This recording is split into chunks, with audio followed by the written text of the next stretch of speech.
Hi hello வணக்கம் வந்தனம் ஸ்வாகதம். This is கேட்டு பார் யூடியூப் சேனல். ஆண்டன் செக்கோவ் அப்படின்றவர் 1860 ரஷ்யாவில் பிறகுறாரு. பிற்காலத்தில் ஒரு சிறுகதை எழுத்தாளரில் உச்ச நிலைக்கு வர்றாரு. உலகத்தில் உள்ள தலை சிறந்த சிறுகதைகளில் 7 எடுத்தோம்னா அதில் ஒன்று அவர் எழுதின சிறுகதையாக இருக்கு. இந்த சிறுகதை பேர் ஒரு தும்மல் அப்படின்னு ஒரு சிறுகதைங்க. அந்த கதை என்னன்னா, ஒரு ஆள் நாடகம் பார்க்கறதுக்காக ஒரு நாடக போட்டிக்கு போகிறார். தியேட்டர் நாடகம் பார்த்துட்டு இருக்காரு. பார்த்துட்டு இருக்கும்போது அவருக்கு ஒரு தும்மல் வருது. தும்மல் வந்தோடனே அடக்க முடியாமல் தும்மிடுறாரு. தும்மினா சாதாரணமாக என்ன, பக்கத்தில் இருக்கவங்களாம் திரும்பி பார்ப்பாங்க. இவர் 2வது வரிசையில் உட்காந்து தும்புறாரு. முதல் வரிசையில் வரவங்க திரும்பி பார்க்குறாங்க. முதல் வரிசையில் யார் இருக்காருன்னா, இவரோட ஹையர் அஃபீஷியல் உட்காந்துருக்காரு. அவரு திரும்பி பார்த்துடுறாரு. இவர் சாரி சார், தெரியாமல் தும்பிட்டேன் அப்படின்னு ஒரு வாரத்தில் முடியல. அவர் திரும்ப சொல்கிறார், சார் தும்பல்ன்றது ஒரு சாதாரண விஷயம், அது நம்மளை கேட்டு வர்றதில்ல, அது தானாக வந்தது, நீங்கள் இருக்கீங்க தெரிஞ்சால் தும்பி இருக்க மாட்டேன் அப்படின்னு அவர் சொல்கிறார். இட்ஸ் ஆல் ரைட் அப்படின்னு சொல்லிட்டு அவர் திரும்பி நாடகத்தை போகிறாரு.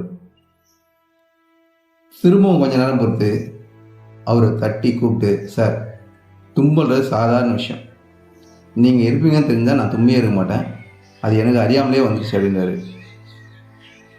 இவர் இப்போ சரி பரவாயில்ல விடுப்பா அப்படின்னு சொல்லிட்டு திரும்ப நாடகத்தை போகிறார். திரும்ப 3வது இதே மாதிரி சொல்லிட்டு, மரியாதை நாடகம் பார்த்தியா, நாடகம் பார்த்துட்டு கிளம்புது, நான் அதை அப்பயே மறந்துட்டேன், என்னை டிஸ்டர்ப் பண்ணாரு அப்படின்றாரு. திரும்ப 4வது வாட்டி சொல்கிறாரு. அவர் பேக்கெட்டில் ரிவால்வர் வச்சுருக்கேன், எடுத்து இங்கேயே ஒன்று சுட்டுருவேன், மரியாதை போயிடு அப்படின்னு இருக்காரு. வீட்டுக்கு போயிடும்.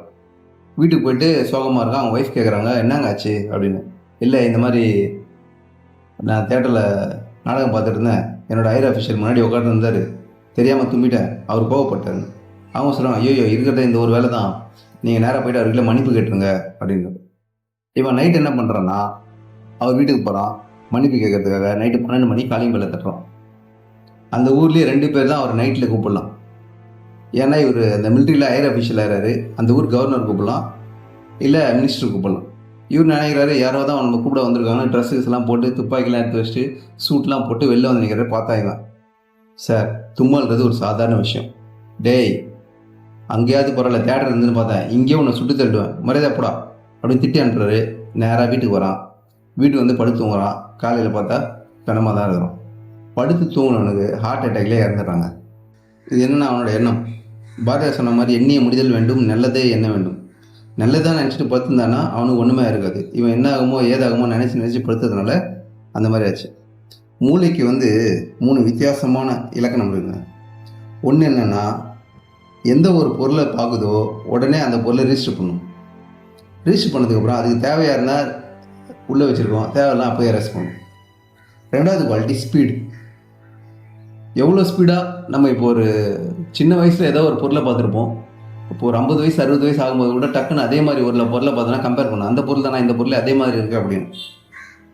3வது, நம்ம மூளையை கரெக்டாக பழகி வச்சிட்டோம்னா, பை ஆக்சிடெண்ட்டாக நம்ம தப்பு பண்ணலான்னு நினச்சா கூட மூளை அதை கரெக்டாக பண்ணும்.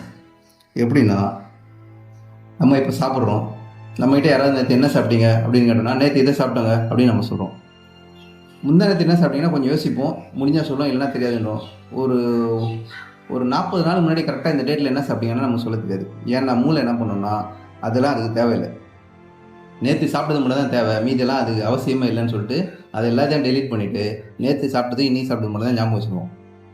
ஆனால் 15 வருஷம் 20 வருஷத்துக்கு முன்னாடி நம்ம ஃப்ரெண்ட்ஸ் கூட போய் ஊரை சுற்றினது, ட்ரெக்கிங் போனது, அவுட்டிங் போனது, இதெல்லாம் மூளை கரெக்டாக ரிஜிஸ்டர் பண்ணி ஞாபகமாக வச்சுருக்கோம்.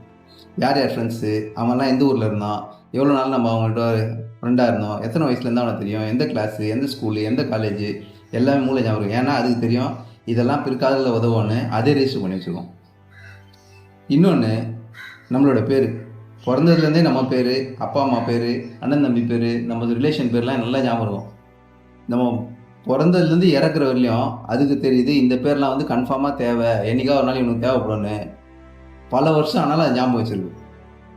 ஸோ மூளைக்கு ஸ்பீடாக மெமரி பண்ணவும் தெரியும், எது வேணும் எது வேணான்னு சேவ் பண்ணி எரேஸ் பண்ணவும் தெரியும்.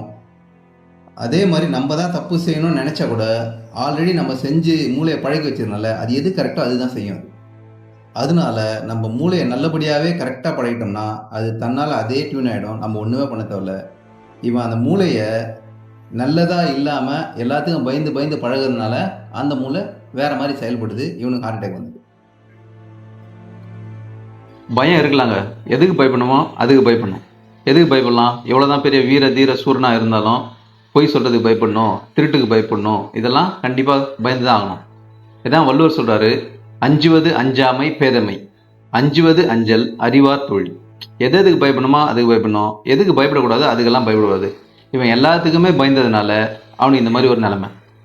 இந்த வீடியோ பிடிச்சதுன்னா லைக் பண்ணுங்கள், ஷேர் பண்ணுங்கள், சப்ஸ்கிரைப் பண்ணுங்கள்.